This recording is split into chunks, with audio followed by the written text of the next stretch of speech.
ආයිබෝන් යාළුවනේ.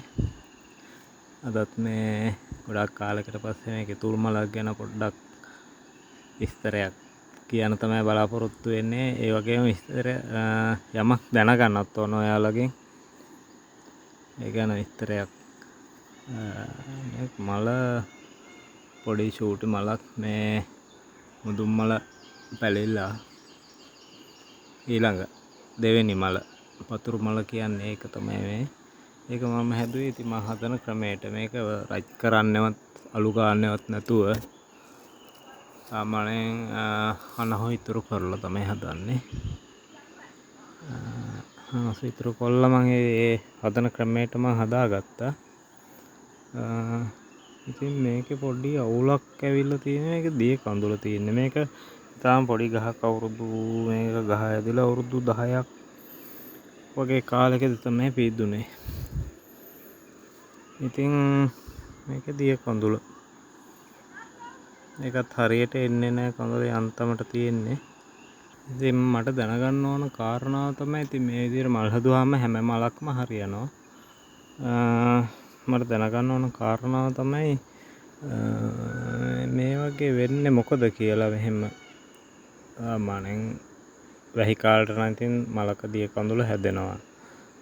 මේක ඉතින් මල තෙමිලත් නැතුව ඉතින් හොඳ තත්ත්වෙම තිබිලත් ඉතින් මෙහෙම දිය කඳුල හැදෙන එක කොහොම පස්සේ ඉතින් හරි පුදුමයි ඉතින් එහෙම වෙනවද? ඉතින් ඔයාලටත් වෙලා තියෙනවද?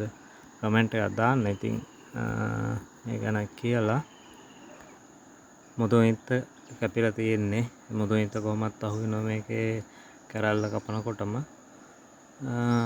අපි සාමාන්‍යයෙන් මෙන්න මේ වගේ චූටි යට වෙන විදියට කපලා ඉරලා පොඩි කිතුල් ඉරටුවකින්ම කපලා මේ වගේ කෙන්දක් වගේ හදා ගන්නවා. මේ තියෙන තුඩ ඒක හදලා ඉරලා අපි අර මේ කඳුල මෙතන එකතු වෙනවනේ. එකතු වෙන තැනින් මෙහෙම ගහ ගන්නවා. එකතු වෙන තැනින් ගහගත්තාන් පස්සේ අර කහට ගතියත් එක්ක අර මේ උලට උල දිගේ ඇදිලා ඉක්මනින් බේරනවා. ඊට පස්සේ කහට ගතිය නැති වෙලා කඳුල හැදෙනවා. එම මල් ක්‍රමයක් ඉතින් හදනකොට ඉක්මනට කඳුල වැඩි කරගන්න, කහට ගතිය නැති කරගන්න ඒ විදිය කරනවා. ඒක ඔයාලට කියලා දෙන්න හිටියේ. මේක ඉතින් කොහොමද දිය කඳුල තියෙන්නේ. ඉතින් මම තව දවස් 3-4ක් කපලා ඉරලා මේක අත්හැරලා දානවා. ඉතින් වැඩක් නැහැ. ඉතින් නිකන් ගහකට නගිනවා කියන එකේ තේරුමක් නැහැ. දැන් අර තුඩට කඳුළු උනාගෙන එනවා. ඒක දිගේ ඉක්මනින් අර කඳුළු වැඩි කරගන්න ඒක උපක්‍රමයක් හැටියට තමයි තියෙන්නේ මේ අපි කරන්නේ. මේක මේ තැනින් හැටියට කඳුළු බිඳුවක් වැටුණා.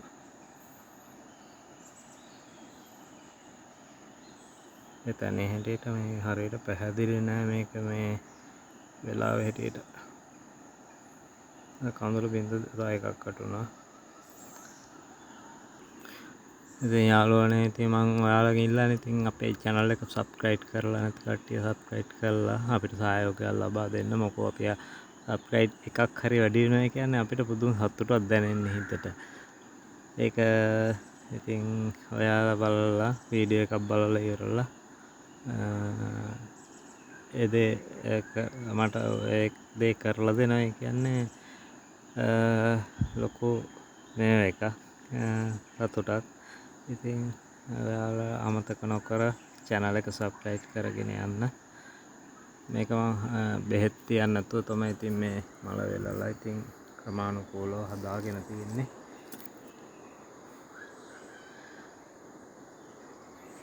මේ මල ඉතින් ගොඩක් පාත් වුණා. මේක මේ තැනේ හැටියට මේ පොඩක් අහස් එළියත් එක්ක පොඩක් වීඩියෝ එක අඳුරු ගතියක් තියෙන්නේ මම හිතන්නේ. ඉතින් ඔයාලට පෙන්වන්න ඕනේ නිසා ඉතින් මල් කපන එක මේක නම් ඉතින් ගෙදර ළඟම තමයි තියෙන්නේ. ගෙදර මේ අපේ ගෙවල් ළඟම තියෙන වත්තේම තියෙන ගහක් තමයි මේ. මේක චූටි ගහ. ඉතින් අවුරුදු 10ක වගේ කාලයක් වෙන්නේ මේ ගහ ඇදිලා පීදිලා. ඒක වැඩි උස ගහක් නෙමෙයි චූටි ගහක්. ඉතින් මේ වගේ ගස්වල ඉතින් දිය කඳුළු හැදෙනවා කියන එක තමයි ඉතින් ගැටලුව තියෙන්නේ. නැත්නම් හරි ආසයි ඉතින් මේ වගේ චූටි ගහක මලක් හදලා කපන්න. බලන්න මේ කඳුල හරියට උනාගෙන එන්නෙත් නෑ. අර මුදුනින් විතරක් යන්තමට එනවා. ඒකත් වතුර. එමනම් යාළුවනේ මේකට මොකක් හරි විකල්පයක් හෝ මොනවා හරි දෙයක් තියෙනවා නම් ඔයාලා මට ඒක කමෙන්ට් එකක් දාන්න. මොනවා හරි ඒ කියන්නේ මේකට කරන්න උපක්‍රමයක් විදියක් තියෙනවා නම් ඉතින් ඔයාලා මල් කපන්න අත්දැකීම් තියෙන අය ඉන්නෝනේ. අත්දැකීම් තියෙන අය ඒ ගැන පොඩ්ඩක් මට විස්තර පැහැදිලි කිරීමක් කරලා දෙන්නේ කියලා ඉල්ලීමක් කරන ගමන් ඔයාලගෙන් සමු ගන්නවා. ඔයාලට සුබ දවසක්. තෙරුවන් සරණයි.